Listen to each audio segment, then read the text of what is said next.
And I would say to all of you, if you're ever facing a decision in your life, this is kind of a good rule of thumb, because you always have to ask yourself, is this not right for me, or am I just useless and lazy?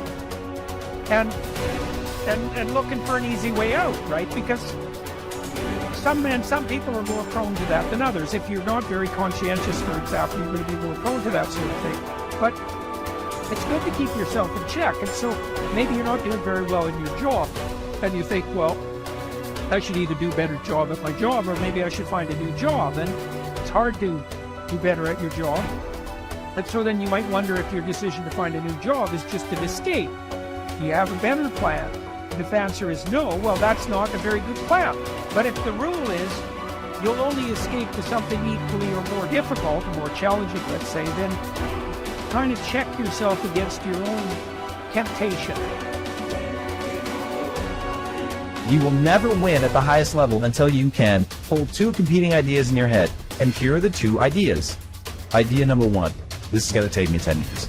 Idea number two, I'm going to make it happen today. And I'm going to ask myself every day, why didn't it happen today? What thing did I not do? What skill set am I missing? What am I going to have to do? What's the next massive leap forward? But it's going to take 10 years and only actually going to happen for me if I'm going all out every day like it has to happen right now. I and other successful people wake up every day doing the same thing, fighting back against the distractions, the fears, the doubts. And we learn over time, we build into a habit to spend more time having control instead of more time being out of control. Every day is an opportunity for you to start taking control of your life. The first step. Don't be anxious. The second step. Concentrate on what you have to do. Fix your eyes on it. Remind yourself that your task is to be a good human being. Then do it without hesitation. There are few people who have decided within themselves, I've got what it takes to make it. They're not afraid about tomorrow because of how they see themselves, because of what they feel that they deserve, because of what they feel that they can create for themselves. Because these people have decided, as they look at the future, as they look at themselves, there's a way. Where there's a will, there's a way for me. To begin to create a way out of no way. And when you have that kind of consciousness, when you have that kind of spirit, nothing can stop you. Nothing.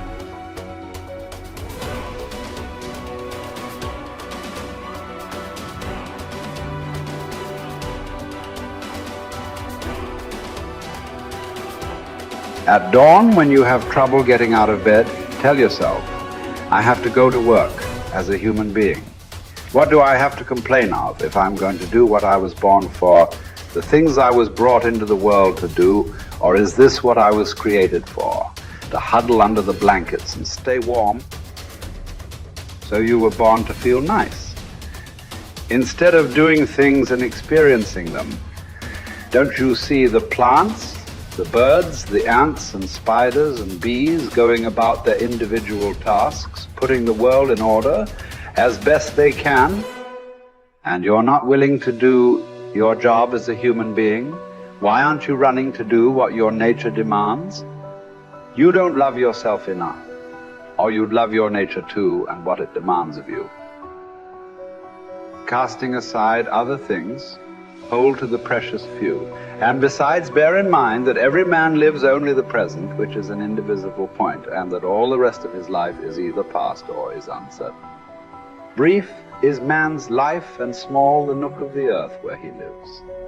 Brief, too, is the longest posthumous fate, buoyed only by a succession of poor human beings who will very soon die and who know little of themselves, much less of someone who died long ago. Just that you do the right thing. The rest doesn't matter, cold or warm, tired or well rested, despised or honored, dined or busy with other assignments. Because dying too is one of our assignments in life. So as well, to do what needs doing, look inward.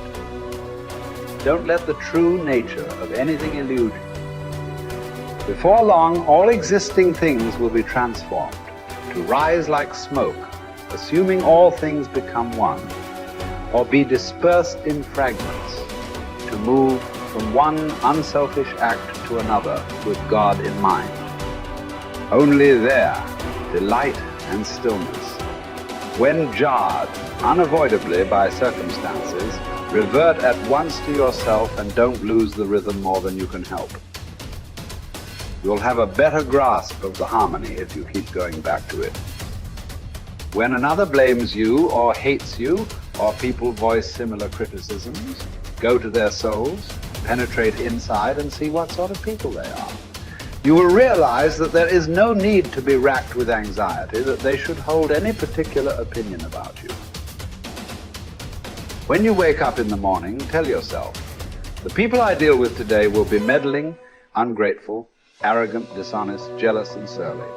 They are like this because they can't tell good from evil. But I have seen the beauty of good and the ugliness of evil and have recognized that the wrongdoer has a nature related to my own. Not of the same blood and birth, but the same mind and possessing a share of the divine, and so none of them can hurt me. No one can implicate me in ugliness. Nor can I feel angry at my relative or hate him. We were born to work together like feet, hands, and eyes, like the two rows of teeth, upper and lower. To obstruct each other is unnatural. To feel anger at someone, to turn your back on him, these are unnatural. You want to begin to look out on your life and what you want for you.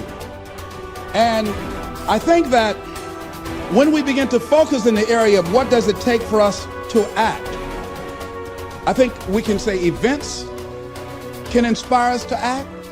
At that particular event in his life, circumstances. A friend of mine, he wanted to do something and he just did not have the motivation and the drive and the confidence within himself. But his circumstances changed overnight through an acquisition of the company that he worked for. He lost his job. Through the inspiration of desperation, he had to act. See, life also are things that can inspire us to act. See, we don't have the courage, and that's what it takes, courage. It takes guts to do that which you know you need to do. If you don't have the courage to act, life many times will move on you and make you act. Life will whoop your butt so bad. You will be so miserable, you will catch so much hell, you say, yes, I will do it. What do you want me to do? Take me. A friend of mine said, I can't stop smoking. I can't stop smoking. Doctor said, Sam Axelrod, you have emphysema. Sam never picked up another cigarette and said, look at those stupid people smoking. Sam, you did it for 35 years. How can you talk about people? Well, I was different. I'm trying to help them. They don't have to do the same thing I did. But be compassionate, Sam. Isn't it interesting how quickly we forget? So I'm saying that look at something in your life. It might be just writing a letter to somebody to say thank you. It might be just to apologize to somebody. I had a confrontation in the Penobscot building with the security guard there. He responded to me what I perceived as a negative way, and he and I engaged in an argument. I did not like the way I handled that. I avoided going through the front door for a long time because I didn't want to face him. Finally, I decided to act, and I went up to him and said, I want to apologize to you for the way in which I handled this argument we had the other day. I was wrong. I hope you accept my apology. He said, I do. And I said, thank you very much. I felt relieved. Now, when you decide to act, it's not always going to be like that. A friend of mine did some work for me. It was below par, to say the least. I knew that this guy was capable of doing better work. I knew that he also had a fragile ego. So I was trying to think of what is the most sensitive way in which I can share this information with him. Because I wanted him to do my work over. I was going to pay him for what he did. But I needed my work done right. But I was afraid that I would hurt his feelings. I was very, very meticulous in how I approached him. And I said, let me share this with you. You know I care about you, and that you're a very talented and gifted person. And you and I both know that what you have given me is not a true reflection of your talents and abilities. And I'm saying, let's go back in the studio and do this again. And he said to me, I'm going to forget you ever said that.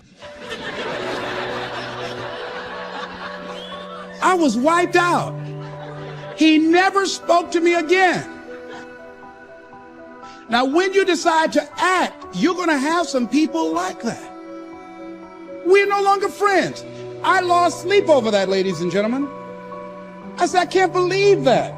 I remember sitting up one night looking at the phone. I said, I gotta call him. He said, no. And I said, no, forget that. I called, man, look here, we've been knowing each other for too long to allow this to come between us. He said, don't call me anymore, and hung up. And then I wanted to think about what can I do to make it up to him? And then something came to me, Les, what do you have to prove? See, many things we don't do is because of the fact we want people to like us. There's some necessary losses in life. When you decide acting in your best interest, you're going to lose some friends. Everybody's not going to approve of you. There's some people that won't like you. Who do you think you are? You're arrogant. What do you think you can do? You think you can get away with that? You're selfish. Thanks, I got that. It's my life. And so what I'm saying to you is that as you begin to look out on your life, this is challenging. This is not easy acting. So what are the things that we can begin to do to harness our will? Number one, you've got to bring it out and look at it. You've got to take the power out of it. You've got to expose it to the truth.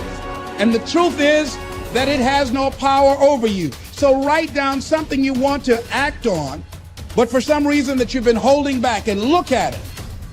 The next thing is, ask yourself the question, is it helping you to continue to put it off?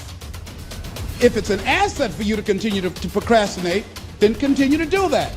But if it's a liability for you, if it's causing you some mental and some emotional challenges, or perhaps a financial problem, look at that. Examine that for what it is. Next step, ask yourself, what's blocking you? What's preventing you from acting? Why don't you have the courage to handle that? Why won't you face that? What are you running away from? What kind of avoidance behavior are you engaged in? Next is, what is the worst thing that can happen when you take action? So I looked at that, and I said, what's the worst thing can happen when I tell him this? He can say, I don't like you, and he did. Now what happened? I experienced that, I looked at that, I saw that, and guess what, ladies and gentlemen? I didn't die. My feelings were hurt a little bit.